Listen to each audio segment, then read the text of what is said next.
Hey guys, it's Warren Martin here with Warren Martin Fitness. What I want to go over today is the lunge, front step back lunge and the front step lunge, all the problems that are associated with that. I see a lot of people in the gym doing them wrong and even trainers allowing it to be done wrong. This is very important that it's done right because we do it for a reason, right? Want to develop those legs, glutes, hip strength, range of motion in the hips.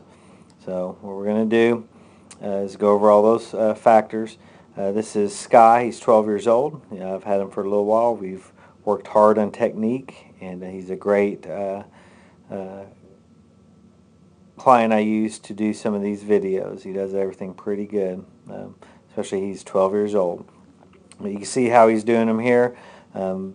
Front foot is straight. Even when he steps back, his foot does not tilt to the side. It stays straight up and down.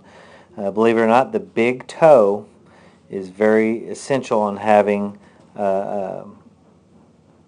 proper flexibility to allow it to bend to do the lunge properly. So for all you trainers, even clients out there, if you notice your back foot lays over to the side, it's usually because your big toe isn't flexible enough, which throws everything off. So you want to address that.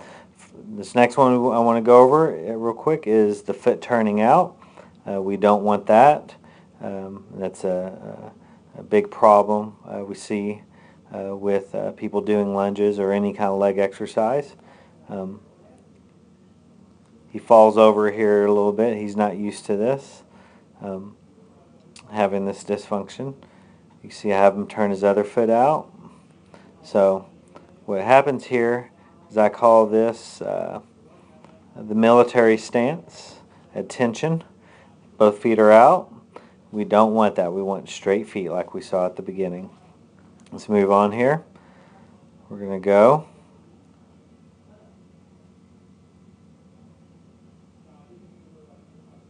to the front view. And what you see here is his knee goes in, feet out, knee goes in, and that's one area we want to work on. And the reason for this is that's a big stress on the ACL in the knee. This is due to over tightness in the outer calves, bicep femoris, your outer hamstring, weakness in the glute medius, maximus, minimus, and tightness in the adductors, your inner thigh muscles. So what we want to do on the tight or overactive muscles is roll them, foam roll them, and stretch them. And then we want to do activation techniques to strengthen up the gluteus medius, minimus, but doing like band side steps or bridges. So it's really important we strengthen and lengthen the proper musculature. Now as far as the feet turning out, the same issue is usually coincided with the knee going in. Okay, let's move on. I'll go ahead and fast forward it here a little bit. This one right here where his knee goes out, this is a different dysfunction. This you won't see real typically, but it is this way mostly in guys. That's tightness of the outer hip and weakness of the inner thigh. And the IT band too. The other one also had problems with tightness in the IT band. We want to foam roll and stretch the tight muscles and strengthen the weakened muscles. All right, let's move on here. Knee in. Okay, he's doing them right. Now I want to go over the upper body. You see he's leaning back. A lot of times people or even trainers think the posture needs to be straight up and down. That's very false. The reason for this is we got to load the hip. His right leg is forward, so we want to load the right front hip. So to do that, we have to decrease the angle right here in the hip, and it's pretty wide open. Okay. Another thing is the knee going past the toe. There's a myth out there that your knee should never go past your toe, only if you can't keep proper technique. But you can see here his heels are flat on the ground, and I promise you he has pressure down on his heel. This actually will strengthen up the tendons and ligaments in his knee. So this is a progression we want to get to, where our knee does or is able to go over our toe, but keeping proper flexibility in the ankle and hips. This takes the pressure off the knee. Because in real life, when you squat down or in a sport, your knee is going past your toe. So if you only train with your knee not going past your toe, then in real life you'll end up getting hurt. Okay. Let's move on here. So you see him leaning back. So what we really actually want to do is we want to load our hip. You see he has is angled forward. And what I look for is that straight line through there. Okay. If there is an inflexibility of the hip flexor of this right leg, we'll see too much of a hinge, and we'll actually see a hinge on the left side, which we don't want. Okay.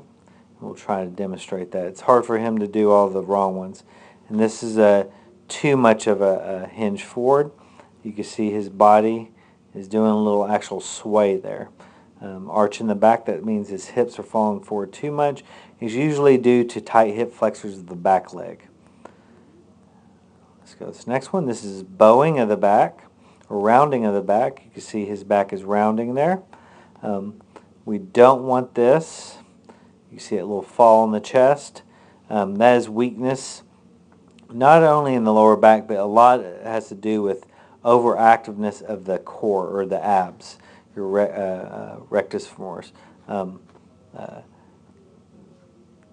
sorry, the rectus abdominis. Sorry about that. The reason for that is we do a lot of crunches or sitting behind a desk, so those tend to shorten up and it'll pull the body forward. And it could also have to do with weakness in the glutes.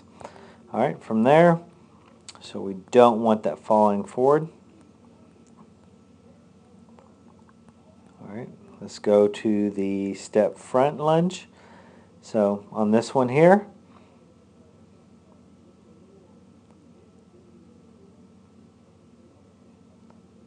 I have him leaning back, and what tends to happen is people will lead with their upper body to get their center of gravity over the back foot, and we don't want that. We want to use that front leg to do the work. Okay, so you have to load the hips. So the hip is loaded, and you see he pulls back with his body. So it's going to be one or two ways. Someone's going to be too upright and then do it, or actually load their hip and then really sling it back. And almost what I look for is it looks like they're slinging their body. You can see that it looks like a slingshot effect there.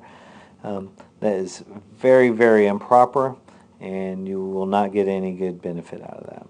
So we want to pretend there's a string attached to the top of your head pulling you straight up.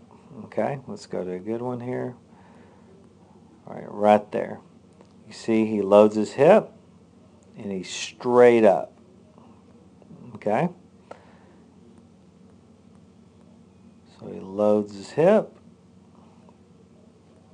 straight up. Okay? So that's our main objective. If you have any questions, check out my website at www.wm-fitness.com. And you could email me or give me a call or text at any time. Hope you enjoyed this segment, and watch out for more.